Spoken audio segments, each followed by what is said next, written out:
I shouldn't even have to say this, but there will be spoilers for the Super Mario Galaxy movie, so if you haven't seen it yet, I recommend saving this video for after you do. After watching the first Super Mario Bros. Movie at the theater, I immediately predicted that the Super Mario Galaxy movie was coming next, based on Peach's dialogue as well as the post-credits scene Yoshi Egg. People mocked me. Unfortunately, I failed to properly document my prediction, and now I cannot hang it over people's heads because I cannot prove that I ever predicted it. This time, I'm not making that mistake. So, I recently saw the Super Mario Galaxy movie in theaters. In my opinion, it was phenomenal, besides the lack of a "You Are Mr. Gay" reference. But this is a prediction slash theory video, not a movie review, so I'm going to get right into that. After the animated credits, we get to see Bowser and Bowser Jr. attempting to dig out of prison before the very unfunny nihilistic Luma from the first movie shows up. Everyone except me then left the theater, but I was smart enough to know that that wasn't it. Sure enough, I was right, which, quick note, props to Nintendo for actually including a true post-credits scene. These days, the producers know a lot of people are too lazy to stay past the credits, so they just include the so-called post-credits scene before the credits, but that's stupid. So, Nintendo having an early fake post-credits scene with no actual lore implications to get the fake fans out of the theater, only to follow it up with a real post-credits scene with actual lore implications at the very end for the people dedicated enough to stay, was very cool. Anyway, as you probably already know, in the true post-credits scene, Princess Daisy shows up and punches the unfunny, predictable monkey thief that we saw earlier in Gateway Galaxy. I know I'm making it sound like I disliked the movie, but I actually did really like it. I just have a habit on focusing on the flaws instead of the good things, and unfortunately, there is a lot of tedious, predictable humor in these movies. Look at us! We're adorable! But despite that particular flaw, I do like them a lot, I promise.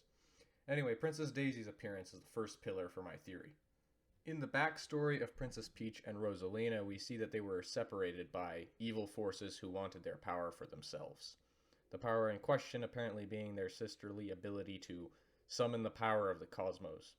Peach, as a baby, is sent through a warp pipe to the Mushroom Kingdom where she eventually becomes the princess, while Rosalina remains and somehow becomes the mother of the Lumas by the point the movie takes place. Quick note, there is a ton left to explain here. It's a cool backstory so far, but I am far from satisfied with the information Peach finds in the storybook.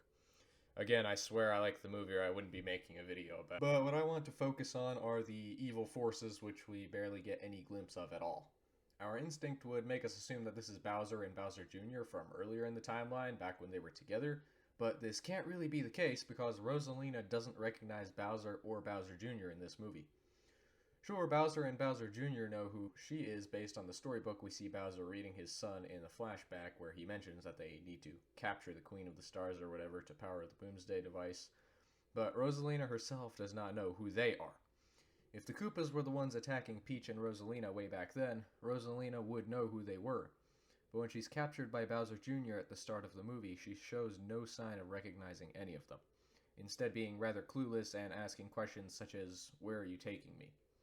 This leads me to conclude that these were some other evil cosmic forces unrelated to the Koopas, which brings an entirely new mysterious element into the narrative.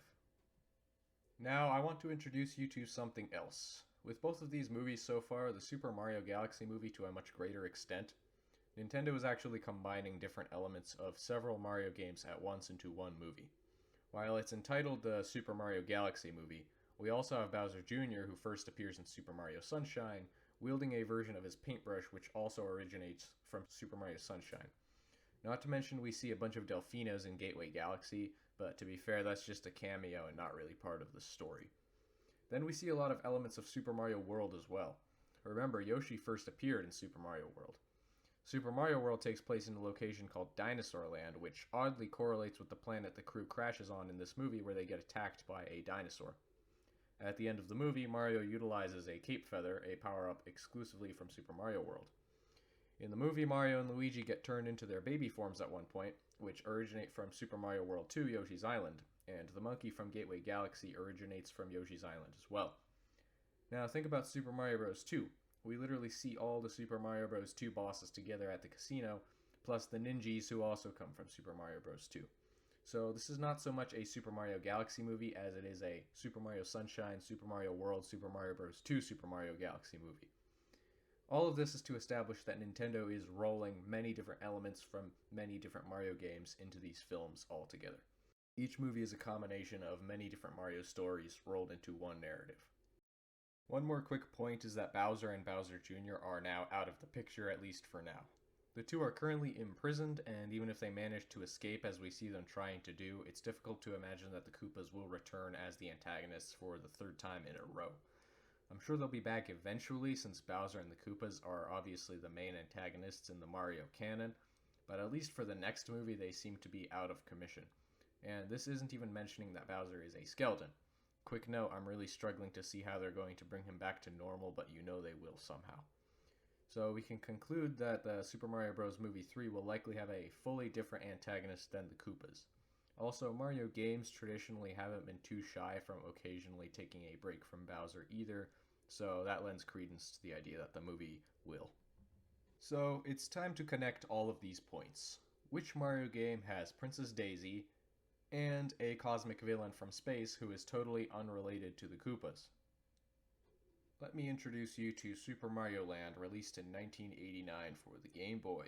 According to the game's instruction booklet, Mario embarks on a mission to save Princess Daisy of Sarasaland, who is first introduced in this very game, from Tatanga, an evil space monster who has hypnotized the residents of Sarasaland and intends to marry Princess Daisy. Here is what I predict for the next movie. Tatanga, an alien from a faraway galaxy possessing powerful technology who may or may not be related to the evil forces who threatened Peach and Rosalina many years ago, arrives to try to take over Princess Daisy's kingdom. Whether this is going to be Sarasaland or some entirely new place, and whether this is going to be a kingdom located on the same planet as the Mushroom Kingdom and the Kong Country, or be a different planet or galaxy altogether. Mario, Luigi, and Peach, potentially with the help of Rosalina, will have to save Princess Daisy and overthrow Tatanga. Also, I think Wario will be introduced, but I'll elaborate on that in a minute. So you may be thinking, Tatanga is quite an obscure character, isn't he? Well, he is, but I might remind you that Nintendo is not afraid of including obscure characters in these movies. These movies don't just exist for kids to go to the theater and point at the most iconic Mario characters and laugh. Nintendo really is trying to build a unique narrative that serves every type of audience member well. That's why the movies are full of references that most children won't even understand, as well as obscure characters that many people haven't ever heard of, such as Four-Man Spike, who originates from Wrecking Crew, a Mario game that actually predates the original Super Mario Bros., in which Four-Man Spike is the boss of a demolition site where Mario and Luigi are working, where he hinders the brothers' progress throughout the game. Why he is their boss but simultaneously is trying to prevent them from completing their work is beyond me, but they translate this interestingly into the movie by making him the brothers' former boss, who bullies them out of jealousy that they've left him to start their own company. Wart and the rest of the Super Mario Bros. 2 characters can definitely be considered pretty obscure, at least by the standards of an average non-Mario nerd audience, and so are a myriad of references, objects, and power-ups used throughout the films. Because with these movies, Nintendo is trying to create a unique Mario timeline, not just to sell tickets in America, but also to build a quality cinematic world that utilizes all the charming classic elements of the Mario canon, even the ones that not every viewer will recognize. So I think that establishes that Nintendo is not scared of using obscure characters, and I would not be surprised if they chose to pull Tatanga out for this next movie. Now, we hardly know anything at all about Tatanga in the games, just that he's an evil alien that has tried to take over Daisy's kingdom in much the same way as Bowser continually does to Peach's kingdom. He also appears in Super Mario Land 2, 6 golden coins, but this time as a minor boss rather than the final boss. We will talk about this in a minute. But with all the rewriting and combining that Nintendo is doing here for these movies, it's the perfect opportunity to utilize Tatanga. He's a blank slate alien character who could fit perfectly as the previous attacker on Peach and Rosalina. And imagine if he were even more powerful than Bowser and the Koopas, outfitted with cosmic alien technology like some great galactic warlord, or even as a puppeteer of Bowser and the Koopas themselves. Now, about Super Mario Land 2. This is the first ever game to introduce Wario to the canon. According to the game's instruction manual, Wario is an evil creep who took over Mario's castle while he was gone fighting Tatanga during the events of Super Mario Land, and put the residents of Mario Land under a magic spell. He was jealous of Mario's popularity ever since they were boys, and has tried to take over Mario's castle many times, finally succeeding this time. In this game, Wario is the final boss. Now, why does Mario have a castle, and what the heck is Mario Land?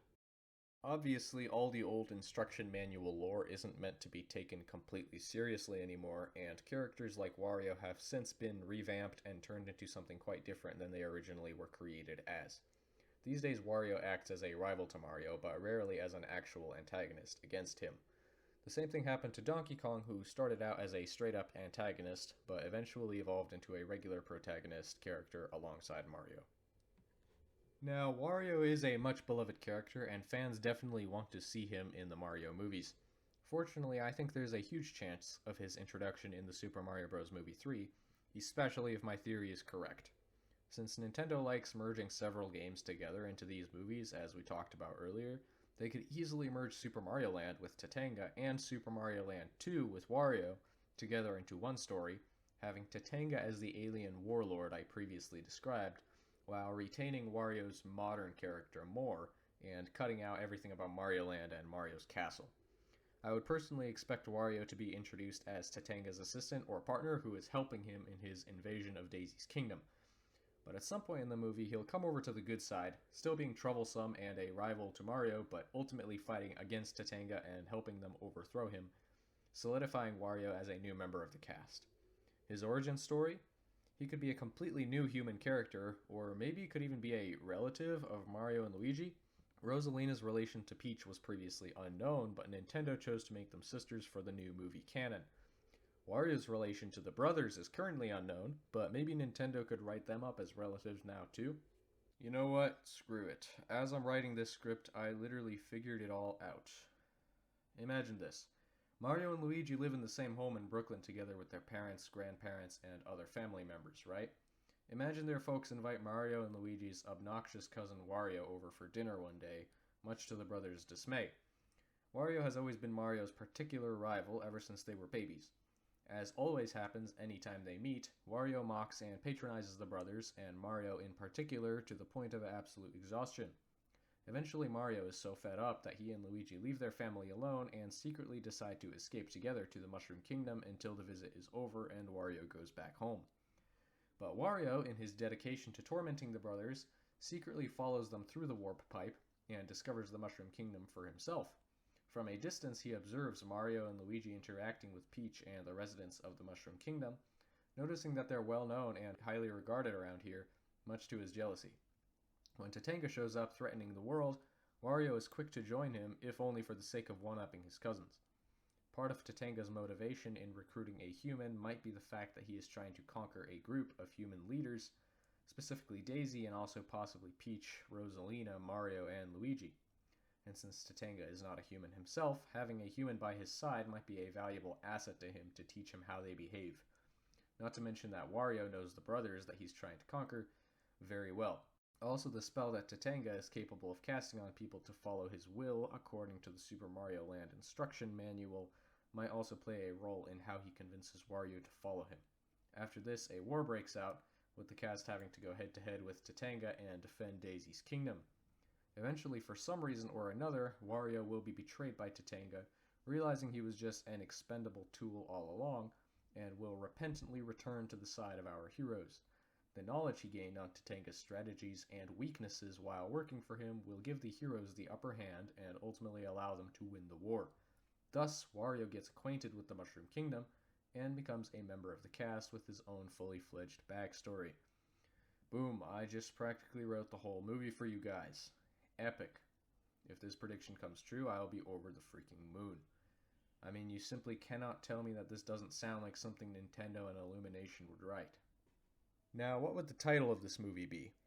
I highly doubt that they would call it the Super Mario Land movie, considering that Super Mario Land is one of the most obscure mainline Mario games and would definitely be a very risky title in terms of ticket sales, especially compared to the Super Mario Bros. Movie and the Super Mario Galaxy movie. Not to mention the title Super Mario Land would make no sense, considering Mario does not possess his own land nor his own castle in this canon. Perhaps the Super Mario Galaxy Movie 2 would be a fitting title. After all, a space invader as the antagonist definitely means it would be space-themed to some extent, and the Super Mario Galaxy movie was fairly successful, so I don't see why they couldn't make this one a sequel.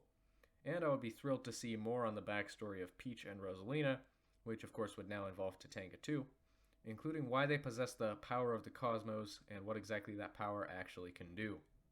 Well, that's it for the theory. Let me know what you think, if you have anything to add, or if you have any criticisms or counter-arguments.